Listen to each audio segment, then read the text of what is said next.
2차 세계대전이 한창일 때에 히로시마 상공에 정체불명의 비행기 편대가 나타났습니다. 상공을 두어 번 선회하던 비행기는 수많은 삐라를 뿌리고 수평선 어디론가 사라졌습니다. 시민들은 갑자기 하늘에서 뿌려진 종이 쪽지를 듣고 읽기 시작합니다. 그것은 미 공군이 뿌린 것인데 히로시마에 경고한다. 모든 시민들은 8월 6일 오전 8시까지 50리 밖으로 대피하라. 라는 삐라였습니다. 투하되는 폭탄은 신형 원작 폭탄이다. 라는 문구까지 새겨져 있는 삐라였습니다. 수십만 명의 시민들은 갑작스러운 경고장에 수근거리기 시작했습니다. 이것은 공갈이다. 설마 무슨 일이 있으려고 우리가 지금 전쟁에 이기고 있지 않는가? 그때 가봐야 알지. 수많은 사람들은 엄청난 경고를 받고 농담으로 여기고 꼼짝하지 않았습니다. 그러나 소수의 사람들은 급하게 가산을 정리하고 가족과 함께 히로시마를 떠났습니다. 결국 1945년 8월 6일 아침 8시 15분 B-29 폭격기가 히로시마 상강에 나타나서 상공을 두어 번 선회하더니 시커먼 물체 하나를 떨어뜨리고 어디론가 사라져버렸습니다. 잠시 후에 태양보다도 밝은 섬광을 내모 큰 폭발음을 내기 시작했습니다. 거대한 불기둥과 버섯구름이 하늘 높이 치솟았습니다. 폭풍과 엄청난 파편들이 날리면서 주택과 빌딩은 물론 나무와 전신주 등 닥치는 대로 파괴해버렸습니다. 하늘은 암흑으로 뒤덮이고 곳곳에 화재가 발생하기 시작했습니다. 사람들의 온몸은 피로 목욕을 한 듯 처참한 화상을 입고 곳곳에서 비명과 신음소리가 들렸습니다. 엄마를 찾는 어린 아이의 울음소리, 자식을 부르는 아버지의 소리, 순식간에 히로시마의 시민 30여만 명의 생명과 재산은 잿더미로 사라져버리고 말았습니다.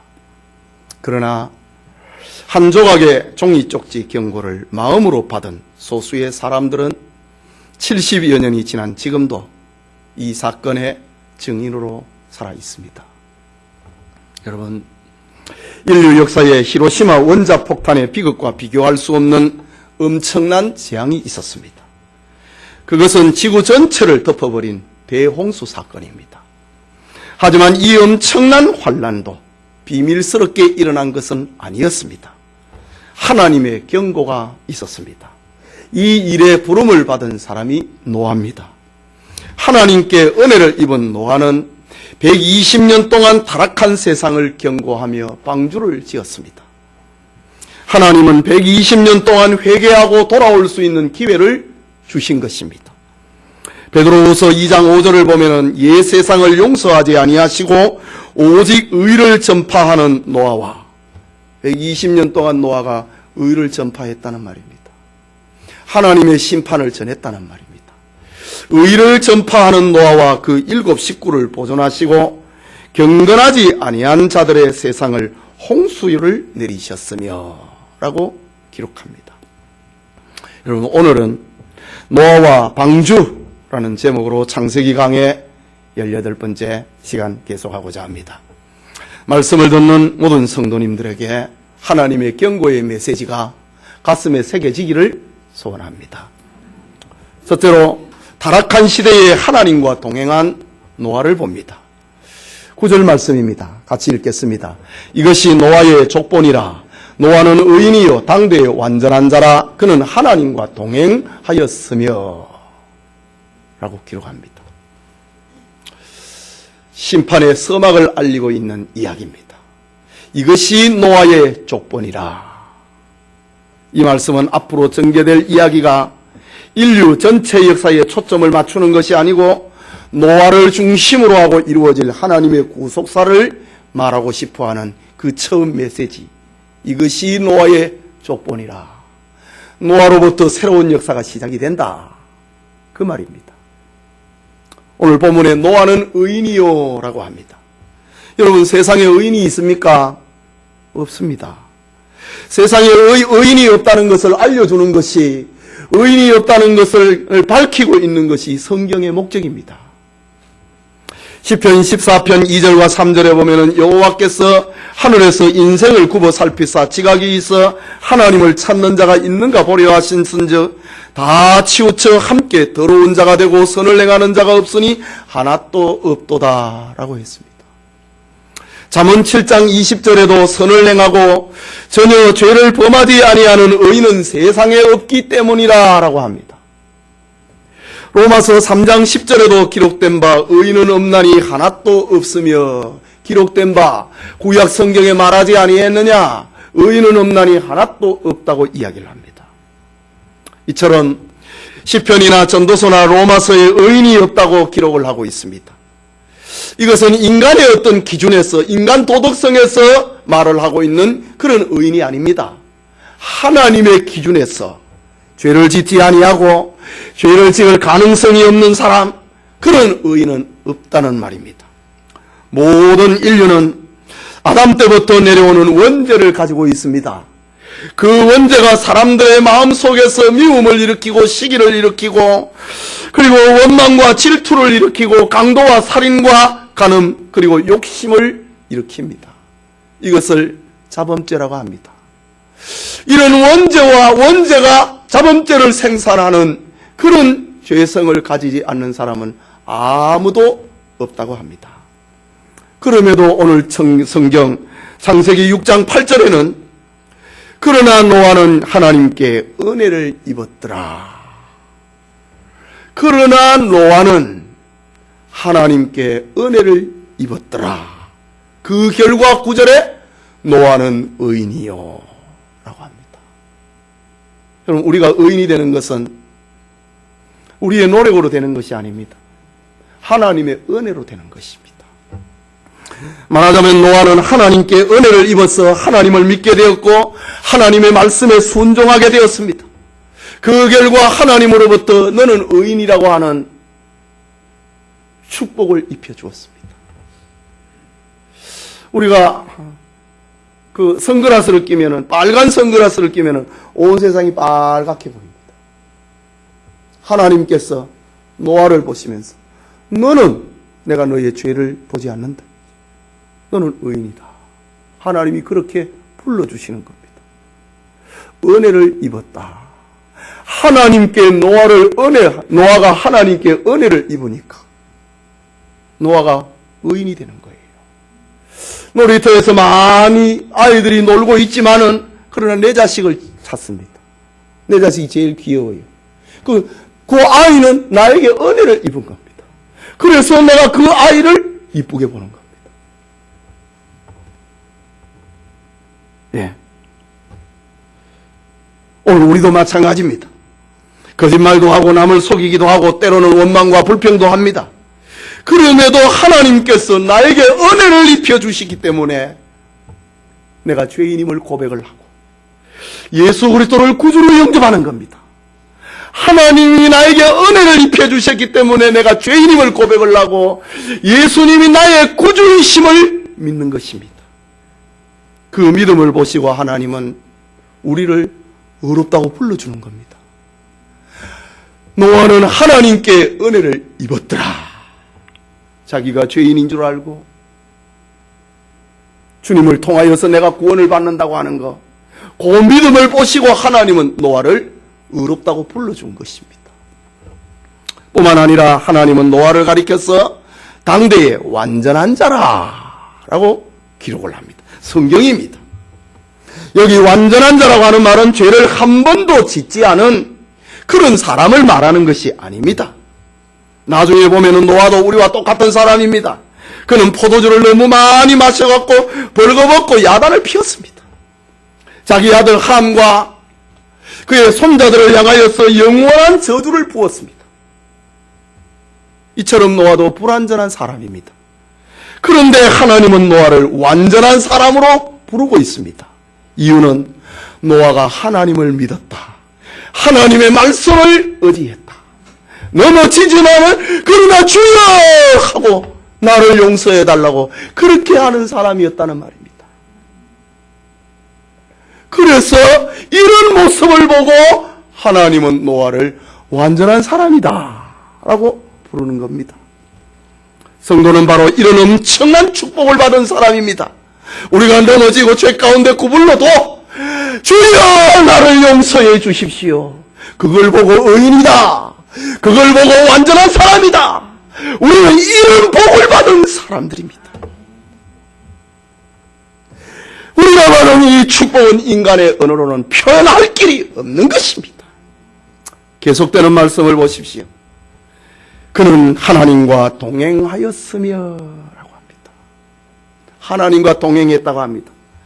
여러분, 하나님과 동행이라고 하는 이 말은 몇 주 전에 우리가 살펴보았던 말씀처럼 죽음을 보지 않고 하나님께 데려감을 당한 에녹에게 주신 대명사였습니다. 노아는 에녹처럼 자신의 생각을 죽이고 가인의 길을 가지 아니하고 죄악의 길을 따르지 아니하고 하나님을 믿고 하나님의 뜻에 순종했습니다. 죄가 묻으면 그것을 닦았습니다. 죄가 마음속에 들어오면 그것을 토해냈습니다. 이런 삶을 살았대요. 그것이 하나님과 동행입니다. 우리는 신이 아니기 때문에 죄가 안 묻을 수 없고 죄가 속으로 안 들어올 수가 없습니다. 하나님과 동행하는다고 하는 것은 죄가 묻으면 닦아내는 겁니다. 죄가 들어오면 토해내는 겁니다. 이것이 하나님과 동행입니다. 노아는 하나님과 동행했다 라고 합니다. 물론 이 말씀은 교회에서 항상 살았다는 말은 아닙니다. 그는 평범한 생활 속에서 하나님과 같이 동행하려고, 넘어지면 다시 일하고 죄가 들어오면 그걸 씻어내고 이런 생활을 했다는 겁니다. 평범한 생활 속에서 노아는 하나님과 동행했다고 하는 것을 10절을 통하여서 다시 알려줍니다. 10절을 보십시오. 세 아들을 낳았으니 셈과 함과 야벳이라. 가정생활을 했다는 말입니다. 부부생활을 했다는 말입니다. 노아는 평범한 가정생활을 하면서 믿음으로 살았고 죄가 들어와서 둥지를 틀지 못하도록 그것을 토해내고 닦아내고 씻었다고 하는 말입니다. 하나님과 동행이라고 하는 말은 바로 그런 것입니다. 환경에 얽매이지 아니하고 환경에 빠지지 아니하고 환경을 이기면서 믿음으로 가는 것을 말합니다. 죄를 지으면 그걸 회개하는 것, 그게 이기는 것입니다. 여러분, 배는 물이 있어야 제대로 된 기능을 발휘합니다. 물이 없는 곳에는 배는 의미가 없지 않습니까? 그러나 물이 배 안에 들어오면 배는 침몰합니다. 마찬가지로 성도들은 세상에 살고 있지만은 세상이라고 하는 물결, 세상이라고 하는 물 위에 우리가 살고 있지만은 세상이 배 안에 들어오면 침몰하는 것처럼 이 세상이 성도들의 인격 속에 마음 속에 들어오면 침몰해 버립니다. 세상의 물결이 우리를 침몰하지 못하게 하려면 하나님의 말씀을 붙잡고 우리를 온전케 해주시는 예수 그리스도를 바라보는 것입니다. 이게 동행입니다. 노아는 그렇게 살았다. 영국의 빅토리아 여왕이 세운 양로원에 많은 할머니가 있었는데 한 할머니에게 누군가가 이렇게 물었습니다. 여왕이 당신을 종종 방문하십니까? 라고 물었습니다. 그러자 할머니는 예, 나는 몇 번 여왕의 신방을 받았습니다. 라고 대답했습니다. 그러자 질문했던 사람이 그러면 왕 중의 왕이신 예수님께서 당신을 신방한 일이 있습니까? 라고 묻습니다. 할머니는 무슨 말입니까? 나는 예수님의 신방을 받지 않습니다. 나는 그분과 늘 함께 삽니다. 여기서 나와 함께 예수님은 삽니다. 예수님은 나에게 가끔 오시는 분이 아니라는 말입니다. 예수님은 나와 늘 함께 하시는 분이라는 거죠. 나는 예수님과 동행하고 있다고 하는 할머니의 유명한 일화가 있습니다. 여러분, 우리 모두는 하나님과 동행하는, 하나님과 늘 함께하는 삶. 죄가 들어오면은 그것을 토해내고, 죄가 묻으면은 그것을 닦아내고, 이것이 하나님과 동행하는 삶입니다. 우리 시편에 보면은 다윗이 내가 죄를 토설하지 아니할 때는 큰 무거운 것이 내 가슴을 짓누르는 것과 같았다고 했습니다. 하나님과 동행은요, 죄가 있으면 토해내야 되고요, 죄가 묻으면 닦아내야 되고요, 씻어내야 되는 겁니다. 이런 은혜가, 하나님과 동행하는 은혜가 우리 모두와 함께하기를 소원합니다. 계속해서 본문 11절을 보면은 그때에 온 땅이 하나님 앞에 부패하여 포악함이 땅에 가득한지라 라고 합니다. 이것은 노아 시대의 죄악상을 강조하고 있는 말입니다. 지금 6장 1절에서 지금까지 얼마나 많이 그 시대가 타락했다고 하는 것을 말을 했습니까? 그런데 오늘 성경에 바로 그 시대의 타락상을 다시 한번 이야기합니다. 온 땅에 하나님 앞에 부패하여 포악함이 가득했다, 충만했다고 하는 말입니다. 여기 물컵이 있습니다. 가득이라고 하는 것은 더 이상 들어갈 공간이 없는 것, 부으면 넘치는 것, 이게 이제 가득이라고 하는 상태입니다. 죄가 가득했다 이거지요. 여기 부패라고 하는 히브리말 샤트라고 하는 말은 완전히 부서져 버렸다, 완전히 망가져 버렸다, 완전히 타락해 버렸다라는 말입니다. 이게 무슨 말입니까? 사람의 인격이 완전히 무너져 버렸다는 겁니다.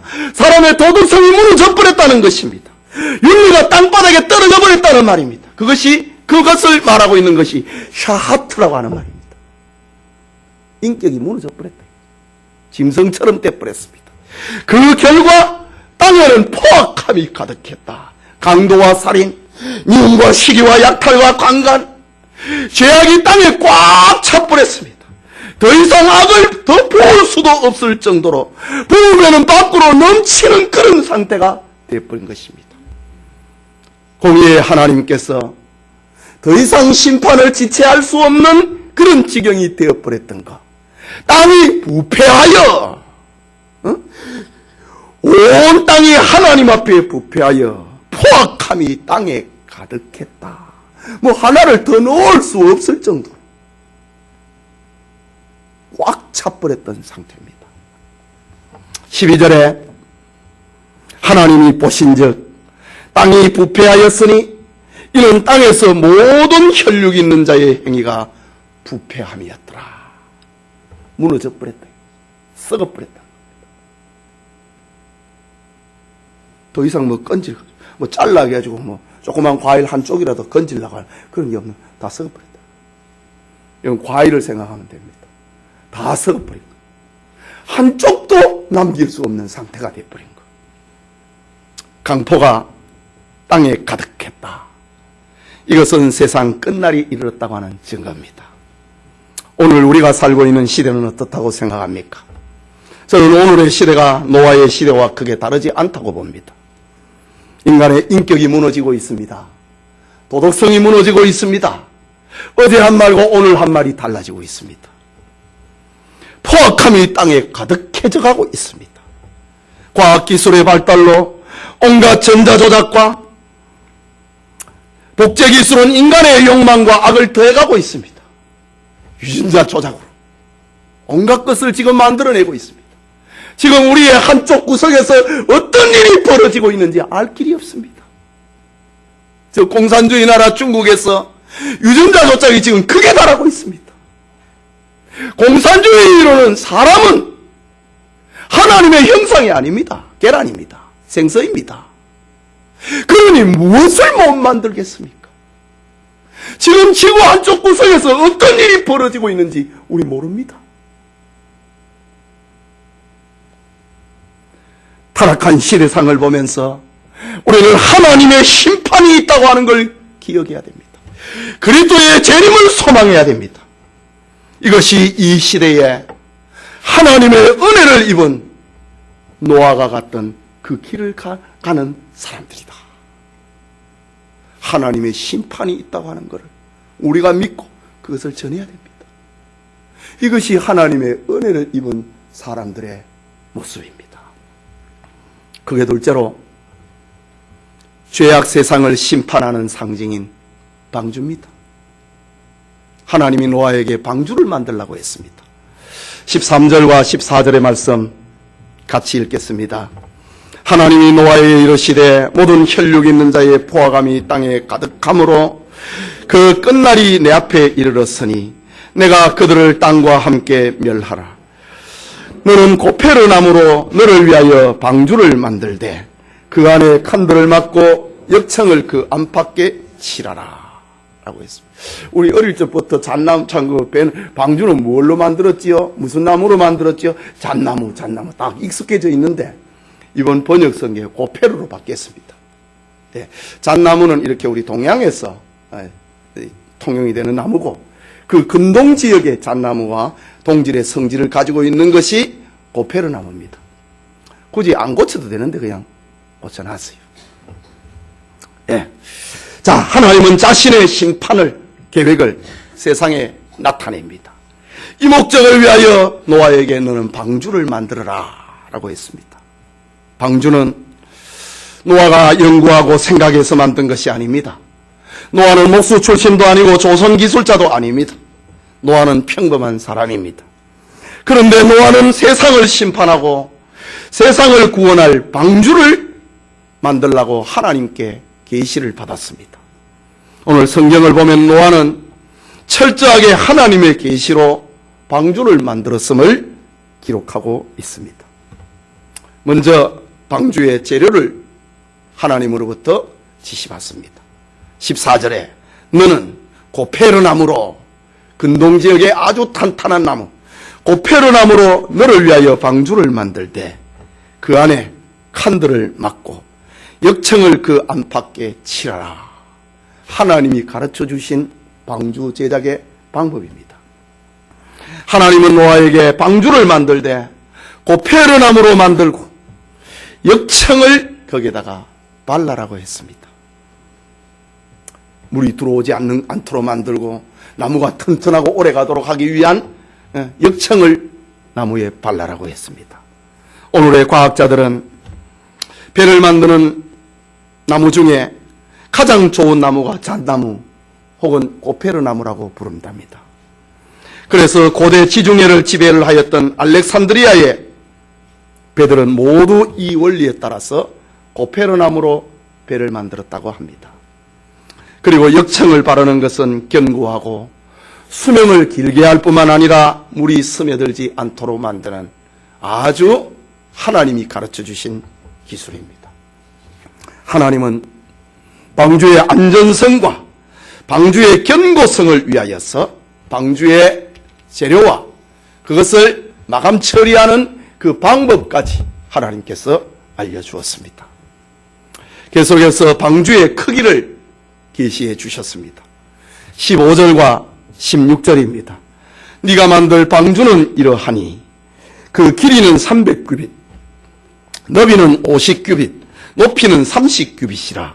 거기에 창을 4대 위에서부터 한 규빗에 내고 그 문들은 옆으로 내고 상중하 3층으로 할지니라 라고 했습니다. 하나님이 가르쳐 주신 방주 제작 기술입니다. 방주의 크기를 오늘의 다이로 하면은 그 길이는 150m입니다. 요즘 항공모함과 같은 거지요. 그 너비는 25m입니다. 요 기둥에서 저 기둥까지가 8m입니다. 우리 건물에 25m니까 이게 3개 정도 이렇게 되겠네요. 그리고 높이가 15m입니다. 한 10층 정도 아파트 건물쯤 되지요. 현대의 조선 기술자들은 이런 방주의 크기와 비율을 가장 이상적인 배라고 합니다.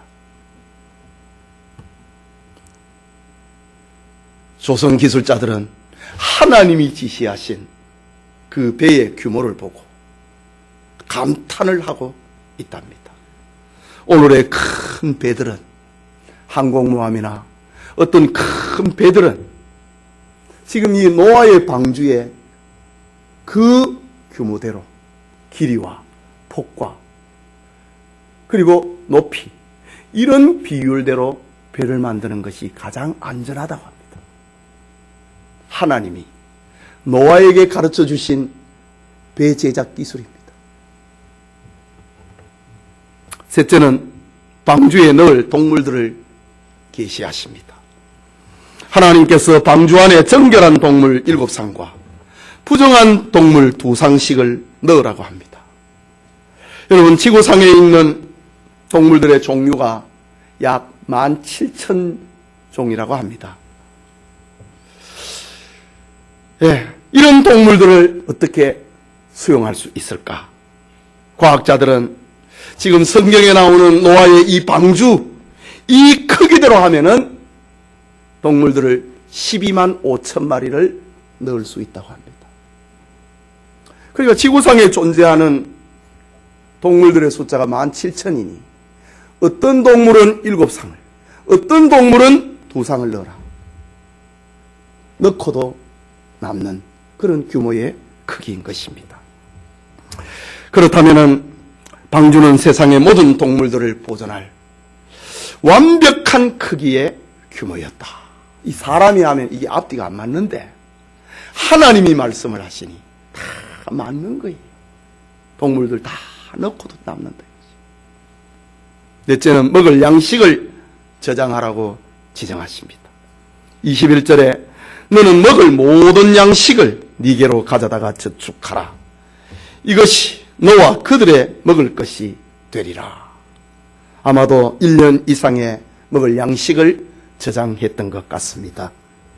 계속해서 22절을 봅니다. 노아가 그와 같이 하여 하나님이 자기에게 명하신 대로 다 준행하였더라 라고 합니다. 노아는 하나님이 세상을 심판하고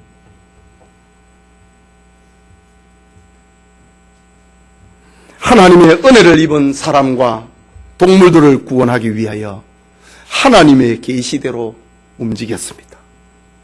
성경은 하나님의 계시대로 움직이면은, 하나님의 말씀대로 움직이면은 그것이 가장 안전하고 그것이 가장 축복이 따른다고 하는 것을 알려줍니다.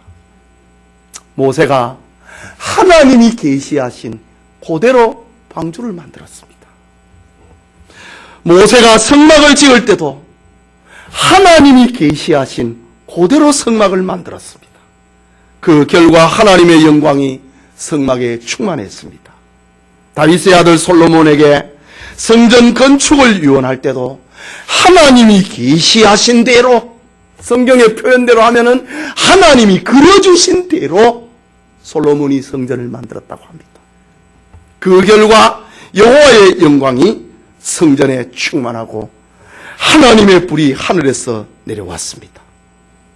예수님께서 부활 승천하실 때에 제자들에게 너희는 예루살렘을 떠나지 말고 아버지의 약속하신 성령을 기다려라고 했습니다. 주님의 말씀대로 했을 때에 성령을 받아 하나님의 말씀에 증인이 되었던 것입니다. 안디옥 교회가 이방 선교를 시작을 할 때에 하나님이 지시하신 대로 했습니다. 그 결과 세계의 교회가 세워지고 믿는 자의 수가 늘어났던 것입니다. 사람이 하나님의 계시에 순종하면은 하나님이 함께 하십니다. 하나님의 말씀대로 살면은 하나님이 복을 주십니다. 하나님의 말씀대로 하면은 모든 것이 아름답고 완전해집니다. 하나님의 말씀대로 하면은 우리에게는 구원이 임하고 행복이 임하게 되는 것입니다. 하나님은 세상을 심판하기 위하여서 방주를 만들라고 하셨습니다. 방주 밖에서는 코로 숨쉬는 모든 것을 심판하겠다고 말씀하셨습니다. 그렇다면 이 방주는 인간의 죄에 대한 하나님의 심판이 있다는 것을 보여주는 표적입니다. 기록된 성경에 완전한 하나님의 계시를 우리는 받고 있습니다. 노아처럼 세상에 하나님의 심판을 알리는 것, 하나님의 말씀대로 전하면 되는 거예요. 거기에 복이 있는 거예요. 거기에 행복이 있는 거예요. 거기에 구원이 있는 거예요. 노아가 하나님의 계시대로 방주를 만들었던 것처럼 우리는 기록된 계시 성경대로 성경을 믿고 성경을 전하면 거기에 구원이 있고 평안이 있고 행복이 있는 것입니다. 주님의 재림을 예비하기 위하여서 주님의 교회를 하나님의 말씀대로 건강하게 세워야 됩니다. 이런 축복이 우리에게 있기를 소원합니다. 마지막으로 믿는 자를 구원하는 상징으로서의 방주입니다. 6장 8절에 그러나 노아는 여호와께 은혜를 입었더라고 했습니다. 22절에 노아가 그와 같이 하여 하나님이 자기에게 명하신 대로 다 준행했더라고 합니다. 그리고 히브리서 11장 7절에는 믿음으로 노아는 아직 보지 않는 일에 경고하심을 받아 경외함으로 방주를 준비하였으니 그 집을 구원하였으니 이로 말미암아 세상을 정죄하고 방주를 만드는 그 자체가 세상을 정죄하는 거다. 그리고 믿음을 따르는 의의 상속자가 되었느니라. 여러분들이 교회에 오는 그 자체가 세상을 정죄하는 겁니다. 교회에 오는 그 자체가 구원이 있다고 하는 것을 알리는 행위입니다. 노아가 방주를 짓는 자체가 세상을 정죄하는 행위였고 구원을 예비하는 길이었다는 말입니다. 노아는 방주를 120년 동안 만들었습니다. 그것도 산에서 만들었습니다. 여러분, 노아를 향한 사람들의 수군거리는 것과 그 비난하는 것을 여러분 한번 생각을 해보십시오. 성경의 뒷이야기를 기록하고 있는 것을 유대인들이 소중히 여기는 미드라시라고 합니다. 이 미드라시에 보면은 그 시대의 사람들이 노아를 비난하는 그런 이야기가 나옵니다. 노아는 여러분 홍수를 대비해야 됩니다. 앞으로 큰 비가 옵니다. 그 비는 여러분의 발목을 적시는 비가 아닙니다. 무릎을 차는 비도 아닙니다. 온몸을 담그는 정도의 홍수도 아닙니다. 온 땅을 잠기고 모든 생물을 죽이는 홍수입니다. 그러니 배를 만들어야 됩니다. 라고 미드라시에는 노아가 그 시대 사람들에게 이런 말을 했다고 기록합니다. 그러나 그때의 사람들은 노아를 비웃습니다.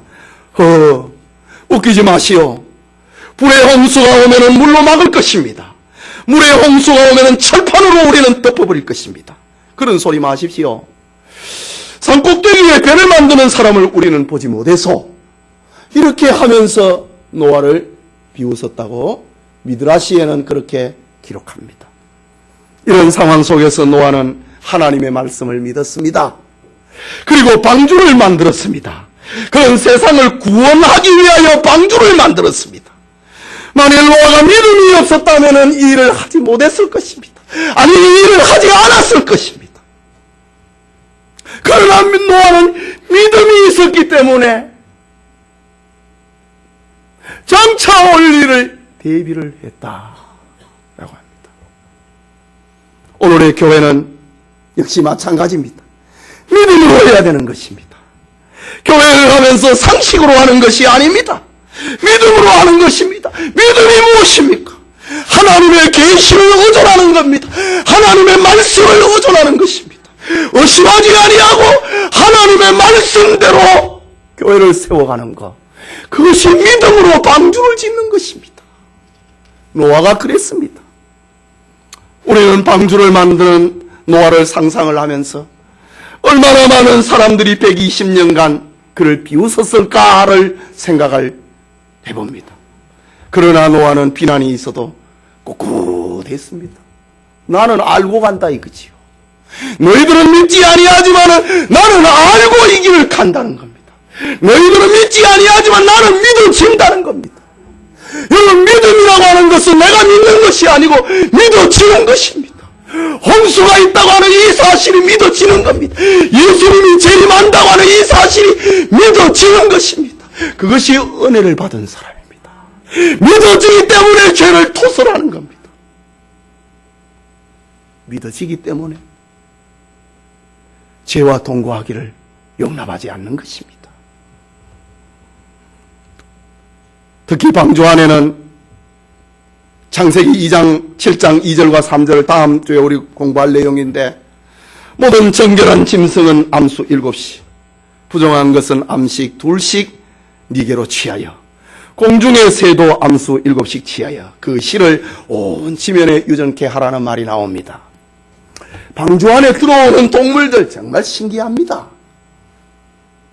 정결한 것은 7상시, 부정한 것은 2상시. 이 방주는 오늘의 교회를 상징합니다. 교회의 구성원들이 이렇다는 말입니다.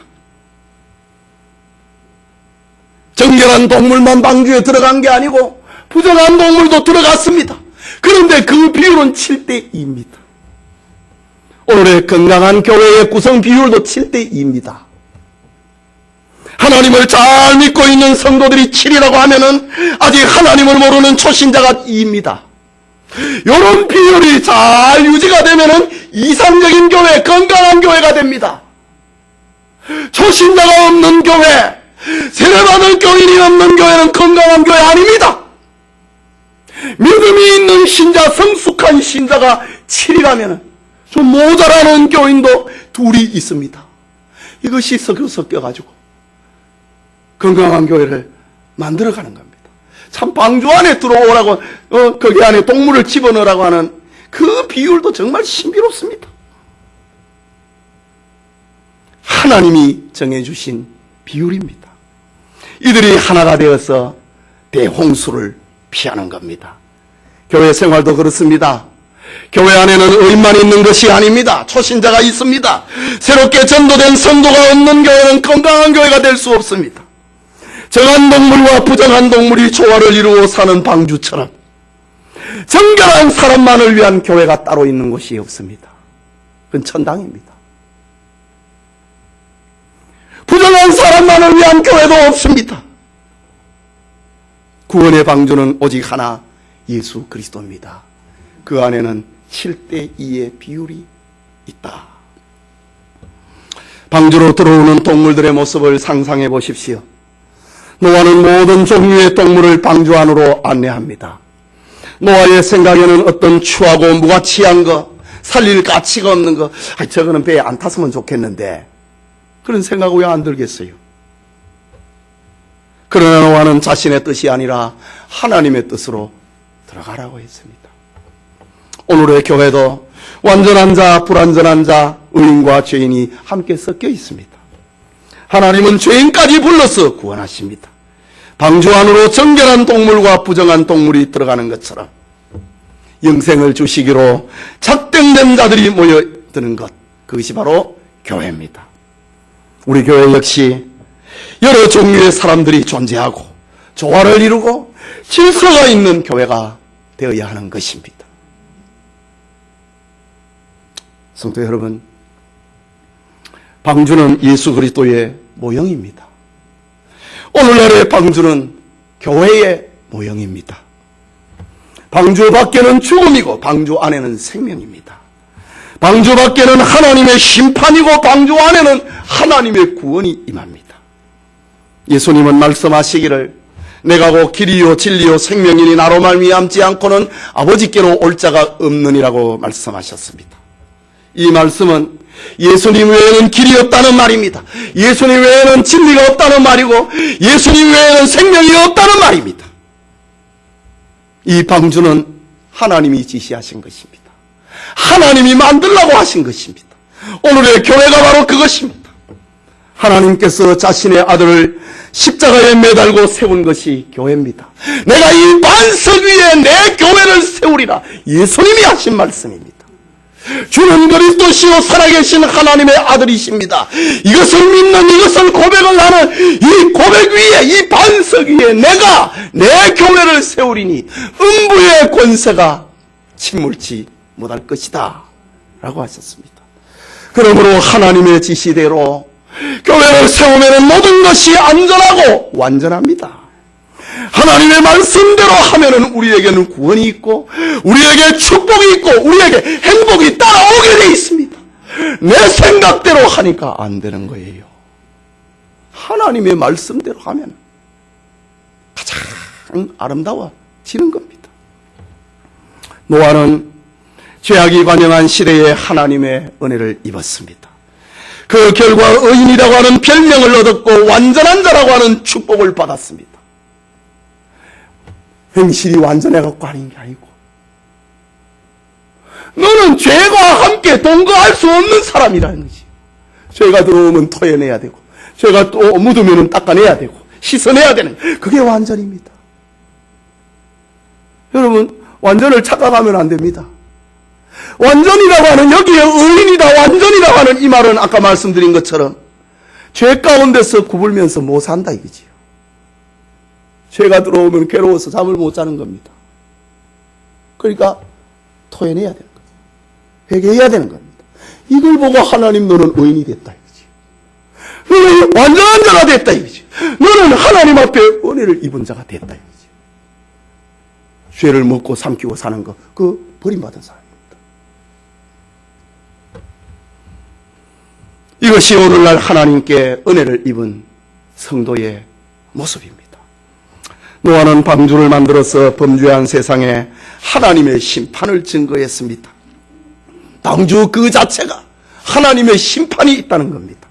사도 바울은 십자가의 도가 멸망하는 자들에게는 미련한 것이지만 우리에게는 구원을 얻는 하나님의 능력이라고 했습니다. 죄악이 관영한 시대에 하나님께서 여기에 교회를 세웠다. 그 자체가 세상을 향한 심판입니다. 십자가에 불이 들어오고 있다. 그 자체가 세상을 향한 심판입니다. 심판의 선언입니다. 노아는 방주를 만들어 믿는 자를 구원하였습니다. 방주는 하나님을 믿으면 구원에 이른다고 하는 상징입니다.